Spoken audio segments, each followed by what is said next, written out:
தம் கிருபை பெரிதல்லோ என் ஜீவனிலும் அதே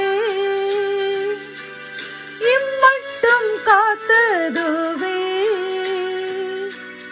இன்னும் தேவை கிருபை தாருமே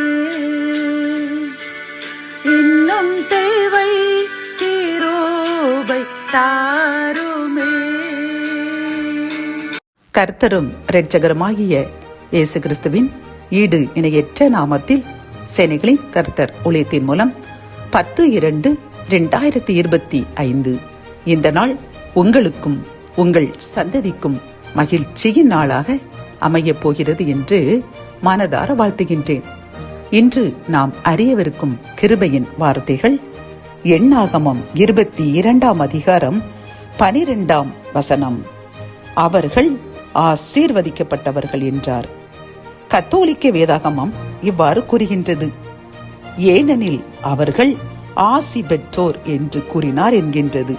பிரியமானவர்களே, இன்று இந்த கிருபையின் வார்த்தைகள் மூலம் கர்த்தர் நமக்கு கூறும் ஒரு முழுமையான ஒரு வார்த்தை, ஒரு ஆசீர்வாதம், ஒரு வாக்குத்தத்தம் என்னவென்றால், நாம் அவரால் ஆசீர்வதிக்கப்பட்ட ஜனம் என்கின்றார். பிரியமானவர்களே, இந்த 22 எண்ணாகமத்தில் பார்க்கும் பொழுது இஸ்ரேல் மக்கள் எகிப்தின் அடிமைத்தனத்தில் இருந்து மோசே மூலமாக கர்த்தர் அவர்களை விடுதலையாக்கி வழிநடத்தி கொண்டே வரும்பொழுது பிலேயாம் என்ற ஒரு தீர்க்கதரிசியை பாலாக் என்ற ஒரு மன்னன் அவர்களுடைய வளர்ச்சியை பார்த்து அவர்களை சபிப்பதற்காக அழைப்பான்.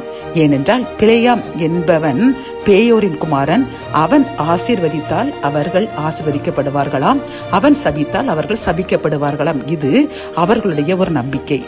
இதனால் அந்த பிலேயாம் அந்த இஸ்ரேல் மக்களை சபிக்க நினைக்கும் பொழுது அப்பொழுதுதான் தேவன் அவனை பார்த்து கூறுவார், நீ அந்த ஜனங்களை சபிக்க வேண்டாம், அவர்கள் ஆசீர்வதிக்கப்பட்டவர்கள் என்று பிதாவாகிய கர்த்தர் அவருடன் தெளிவாக கூறுவார். பிரியமானவர்களை, எவ்வளவு அருமை பார்த்தீர்களா? நாம் ஆசீர்வதிக்கப்பட்ட ஜனம், அவரால் கர்த்தரால் ஆசீர்வாதத்திற்காக அழைக்கப்பட்ட ஜனம். பிரியமானவர்களே, ஆகவே இந்த உலகத்தில் நம்மை எந்த சக்தியாலும் அழிக்க முடியாது என்று தெளிவாக மனதில் வைத்துக் கொள்ளுங்கள். ஏனென்றால் நாம் கர்த்தரால் அபிஷேகம் பண்ணப்பட்ட ஜனம், அவரால் ஆசீர்வாதத்திற்கென்று அழைக்கப்பட்ட ஜனம். ஒரு சில குறைபாடுகள் நம் வாழ்க்கையில் ஏற்படத்தான் செய்யும். நம்மை சுற்றி ஏராளமான விரோதிகள் எழும்புவார்கள். ஏனென்றால் கர்த்தரால் ஆசீர்வதிக்கப்பட்டவர்களை சாத்தான் அழிக்க வேண்டும் என்று சுத்தி திரியத்தான் செய்வான்.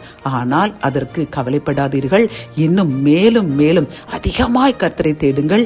நீங்கள் ஆசீர்வாதத்திற்கென்று அழைக்கப்பட்டவர்கள். ஆகவே மகிழ்ந்து களி கூறுங்கள். கர்த்தருக்கு இன்னும் பிரியமாக வாழுங்கள். நாம் ஆசீர்வாதத்திற்கென்று அழைக்கப்பட்ட ஜனம். ஜபம். என் அன்பு தகப்பனே, இந்த கிருபையின் வார்த்தைகள் மூலமாக நாங்கள் ஆசீர்வாதத்திற்காக அழைக்கப்பட்ட உம்முடைய ஜனம் என்று தெளிவாக எங்களை பற்றி கூறின முது கிருபையின் வார்த்தைக்காக நன்றி அப்பா. நாங்கள் ஒரு சில குறைபாடுகள் எங்கள் வாழ்க்கையில் காணப்பட்டாலும் அது எங்களுடைய முழுமையான பரிசுத்தத்திற்காக நீர் அனுமதித்தது என்று உணர்ந்து கொண்டோம். இன்னும் முழுமையாக பரிசுத்தமாய் வாழ்வோம் என்று என்னுடன் சேர்ந்து யாரெல்லாம் முடிவெடுக்கின்றார்களோ எங்களுக்காக ஜெபிக்கின்றோம். எங்களை முழுமையான பரிசுத்தவான்களாக மாற்றுங்கள். அதன் மூலம் எங்களையும் எங்கள் சந்ததியும் நித்தியமாக ஆசீர்வதிக்கப்பட்ட சந்ததியாக மாற்றுங்கள். மீட்பு இயேசுவின் மூலம் ஜெபம் கேளும் நல்ல தகப்பனே, ஆமேன்.